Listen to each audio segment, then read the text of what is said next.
দেউচা পাঁচামিতে যে খোলা কয়লা খনি প্রকল্প চলছে সেটাকে অবিলম্বে বন্ধ করতে হবে। আমাদের পূর্বপুরুষের ভিটেমাটি, আমাদের বাপদাদাসের ভিটেমাটি, জাহের দান মাঝিদান বুকোতে আমরা কিন্তু ওটা ছেড়ে আমরা কিন্তু কোথাও যেতে চাই না।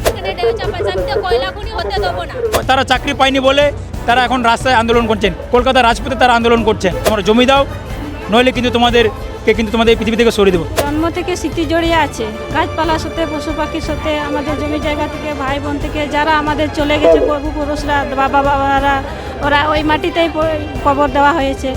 নির্যাতন হচ্ছে, এই নির্যাতনকে আমরা প্রতিবাদ করছি। গাছপালা নিয়ে আমরা জুড়ে আছি, সেটা নিয়ে আমরা ওইটা না থাকলে আমরা থাকতে পারবো না। ভারতবর্ষ ৭৮তম স্বাধীনতা হতে চললো, কিন্তু আদিবাসীদের উন্নয়ন কিন্তু কোথাও কিন্তু একটা কিন্তু দেখা যায়নি। আমরা চাকরি চাই না, চাকরি জমি বদলে আমরা চাকরি নেব না। উন্নয়নের নাম করে আদিবাসীদেরকে কিন্তু উচ্ছেদ করা হচ্ছে। আমাদের সুযোগ সুবিধা বলতে কিছু হবে না, আমাদের সুযোগ সুবিধা ওটা কর্পোরেটের হয়ে সুযোগ সুবিধা, আমাদের কিছু হবে না। এবার আমরা ডিএমকে বলি, স্যার আপনি আমাদের এই হসপিটালটা চালু করুন, স্কুল চালু করুন, জল দেন, আমাদেরকে পানীয় জলের ব্যবস্থা করুন, কোনো কিছু উনি কিন্তু আমাদের কোনো কিছু কথা কিন্তু শুনছেন না।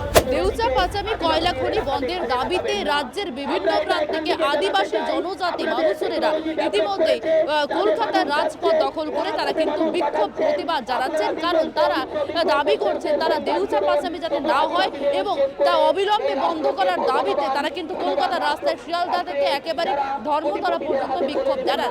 ঠিক কি বলছেন তারা, কি কি সমস্যার কথা তুলে ধরছেন এই দেউচা পাঁচামি বন্ধ করার জন্য, সরাসরি আপনাদের শোনাবো। এটা হচ্ছে দেউচা পাঁচামিতে যে খোলা কয়লা খনি প্রকল্প চলছে সেটাকে অবিলম্বে বন্ধ করতে হবে।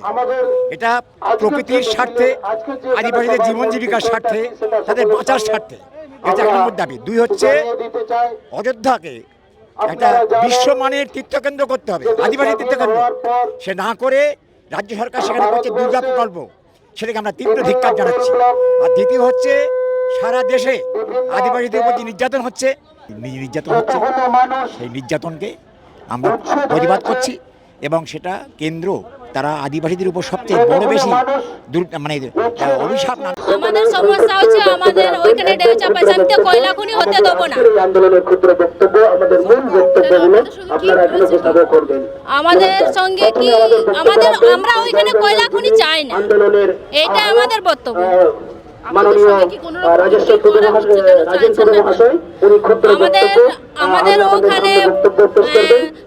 ওখানে গ্রাম সভা হয়েছে, আমাদেরকে কোনো জানানো হয়নি আপনাদের এখানে কয়লা হবে, সেটা আমাদের জানা নেই। তার জন্য আমরা কয়লা খনি চাই না। কি অসুবিধা কি? আমাদের অসুবিধা অনেক আছে, আমাদের গাছপালা নিয়ে আমরা জুড়ে আছি, সেটা নিয়ে আমরা ওইটা না থাকলে আমরা থাকতে পারবো না, সেটা নিয়ে আমরা এখানে আসছি। কি অসুবিধা হচ্ছে দিদি আপনাদের? অসুবিধা তো আছে অনেকই। আমাদের ওইখানে জন্ম থেকে স্মৃতি জড়িয়ে আছে, গাছপালার সাথে, পশু পাখির সাথে, আমাদের জমি জায়গা থেকে, ভাই বোন থেকে যারা আমাদের চলে গেছে পূর্বপুরুষরা, বাবারা, ওরা ওই মাটিতেই কবর দেওয়া হয়েছে। তারা আছে, জাহের থান আছে, মাঝি থান আছে, ওদেরকে ছেড়ে আমরা কোথাও যাব না, সেই জন্য আমরা কয়লা চাইছি না। সেই জায়গায় যদি দেউচা পাঁচামি হয় আপনাদেরকেও তো কিছু চাকরি বা কিছু সুযোগ সুবিধা দেওয়া হবে না। আমরা চাকরি চাই না, চাকরি জমি বদলে আমরা চাকরি নেব না। যোগ্যতা আছে, MA পাস করা আছে, BA পাস করা আছে, তাদেরকে চাকরি দেয়, যোগ্যতা অনুযায়ী চাকরি দেয়, আমরা জমি বদলে চাকরি নেব না। ঠিক কিসের দাবিতে আজকে আপনারা রাস্তায় নেমেছেন? আমাদের একটাই দাবি, আমরা জল জঙ্গল জমিন ছেড়ে আমরা কোথাও যেতে চাই না। মানে একটাই দাবি, আমরা অনেক দিন থেকে আমরা ডিএম ডেপুটেশন দিয়ে এসেছি যে আমরা এলাকায় আমরা কয়লা খনি আমরা চাই না। আমাদের পূর্বপুরুষের ভিটেমাটি, আমাদের বাপদাদাসের ভিটেমাটি, জাহের দান মাঝিদান বুকোতে আমরা কিন্তু ওটা ছেড়ে আমরা কিন্তু কোথাও যেতে চাই না। দেউচা পাঁচামি হলে তো আপনাদেরও কিছুটা হলে সুযোগ সুবিধা হবে। আমাদের সুযোগ সুবিধা বলতে কিছু হবে না, আমাদের সুযোগ সুবিধা ওটা কর্পোরেটের হয়ে সুযোগ সুবিধা, আমাদের কিছু হবে না, বা দালালদের হবে, আমাদের কিছু হবে না। চাকরির বিষয় নেই আপনাদের চাকরি দেওয়ার? চাকরি উনি প্রথম ধাপে উনি বলেছিলেন যে প্রথম স্টেপেই ওনার কথা ছিল উনি ৬,০০০ চাকরি দেওয়ার কথা ছিল। যখনই উনি কয়লা খনি শুরু হওয়ার আগে উনি ৬,০০০ চাকরি দিবেন ওনার কথা ছিল, কিন্তু এখন অবধি ৫০০টার মতন চাকরি দিতে পেরেছেন।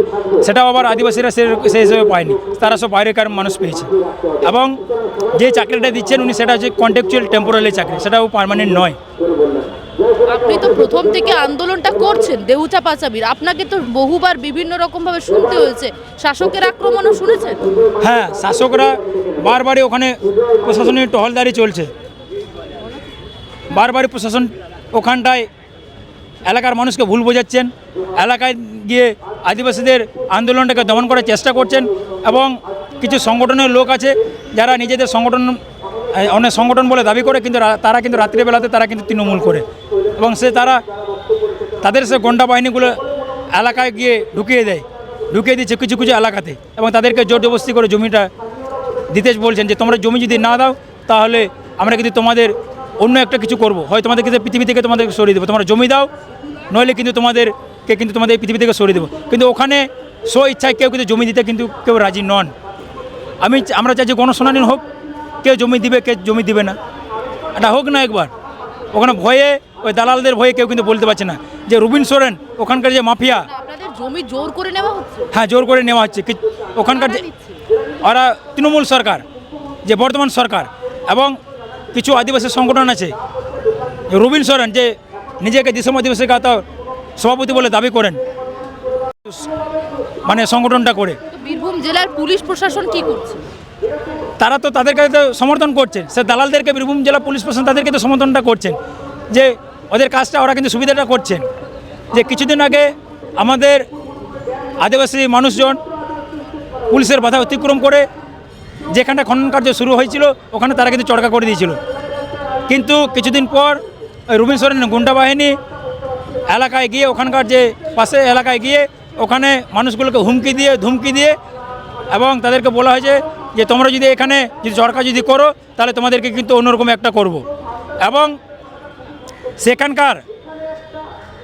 সেখানকার কিছু মানুষকে ভুল বুঝিয়ে, আর যারা চড়কা তুলতে এসেছিলেন তারা কিন্তু কেউ ওখানকার স্থানীয় নন, তারা কিন্তু। মুখ্যমন্ত্রী বলেছে দেউচা পাচামিতে উপকৃত হবে বাংলার মানুষ, চাকরি পাবে, আপনারাও পাবেন, তাহলে এখন অবধি উনি চাকরি দিতে পেরেছেন?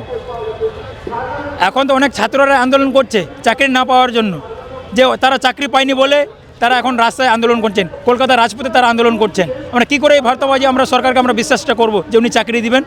এখনও তো উনি তো 6000 প্রথম ধাপে উনি তো 6000 চাকরি দেওয়ার কথা ছিল, এখন 6000 চাকরি দিতে পারেননি, এবং একটা পুনর্বাসন ঘর করতে উনি পারেননি। এখন ভারতবর্ষ 78তম স্বাধীনতা হতে চললো, কিন্তু আদিবাসীদের উন্নয়ন কিন্তু কোথাও কিন্তু একটা কিন্তু দেখা যায়নি। আমরা যদি দেখি পাশের যে ঝাড়খণ্ডে ওখানে কয়লা, অনেক উপরে কয়লা, উড়িষ্যায় কয়লা আছে, আমাদের রানীগঞ্জে কয়লা আছে, ছত্তিশগড়ে কয়লা আছে, সেখানে আদিবাসীর কতটা উন্নয়ন হচ্ছে। যে আদিবাসী সেখানে, সেই আদিবাসী কিন্তু সেখানেই কিন্তু রয়ে গেছে। উন্নয়নের নাম করে আদিবাসীদেরকে কিন্তু উচ্ছেদ করা হচ্ছে, জল জঙ্গল জমি কিন্তু কাটা হচ্ছে। বীরভূম জেলার তৃণমূল যারা সভাধিপতি রয়েছে তাদেরকে আপনারা জানিয়েছেন বিষয়টা? ওরা তো সরকার হয়ে কথা বলবে, ওদেরকে বলার ওদেরকে বলা মানে আমাদেরটা ভুল। কাজল শেখ কখনো এসেছে আপনাদের সঙ্গে দেখা? না, কোনোদিনও কোনো পার্টির নেতারা আমাদের সঙ্গে দেখা করতে আসেনি। আমরা বারবার ডিএমকে বলেছি, ডিএম সাহেবকে বলেছি, স্যার আমরা এলাকা থেকে উচ্ছেদ হতে চাই না, আমরা কয়লা খনি চাইছি না, আমরা এলাকার সার্বিক উন্নয়নটা চাইছি। আমাদের যে ওখানে যে একটা স্কুল আছে সেখানে টোটাল 9টা শিক্ষক আছেন, 6টা হচ্ছে রেগুলার আর 3টে হচ্ছে প্যারা টিচার। আর ওখানে আমাদের যে স্কুলটা আছে সেটা কিন্তু সাঁওতাল উচ্চ বিদ্যালয়, মানে আদিবাসী এলাকা। বারবার আমরা বলেছি যে ওখানে আপনি অলচিকি চালু করুন, কোনো কিন্তু আমাদের কথা কিন্তু কর্ণপাত করেননি। এবং আমাদের গ্রামের পাশেই আমার গ্রামে যেখানে আমি থাকি সেখানেই ওখানে আমার একটা হসপিটালটা আছে, সেই হসপিটালটা এখন কিন্তু বন্ধ। মানে সকাল 10টার সময় 11টার সময় ডাক্তার আসেন আর 1টার সময় চলে যান। ডিএম কিছু বলেছেন করবেন? না, সেরকমভাবে কোনো ডিএমের কাছে কোনো কিন্তু পাইনি। কোনো সহযোগিতা করেন? না, অনেকবার আমরা ডিএমকে বলেছি, স্যার আপনি আমাদের এই হসপিটালটা চালু করুন, স্কুল চালু করুন, জল দেন, আমাদেরকে পানীয় জলের ব্যবস্থা করুন, কোনো কিছু উনি কিন্তু আমাদের কোনো কিছু কথা কিন্তু শুনছেন না। আপনাদের জেলার যে বিরোধী দলগুলো রয়েছে, বিজেপি রয়েছে, সিপিএম রয়েছে, কংগ্রেস রয়েছে, বিজেপি মূলত কোনো রকম সহযোগিতা? বিজেপির কাছে এখন মধ্যে কোনো কিছু আমরা সহযোগিতা পাইনি। জানিয়েছিলেন? না, আমরা জানাইনি। তারা আমরা যে প্রজেক্টটা এখন চলছে এটা কিন্তু তৃণমূল আর বিজেপি ওরা দুজনে মিলে এই প্রজেক্টটা করছে, তার জন্য এদেরকে বলে আমাদের কোনো লাভ হবে না। যদি এখন কি চাইছেন আপনি? আমরা চাইছি যে এই কয়লা খনিটা অতি তাড়াতাড়ি যেন বাতিল হয়ে যায়, যদি না হয় তাহলে আমরা কিন্তু বৃহত্তর আন্দোলনে আমরা কিন্তু নামতে বাধ্য হব। বাংলা হান্টের আরও খবর দেখতে নজর রাখুন। বাংলা খবর মানেই বাংলা হান্ট।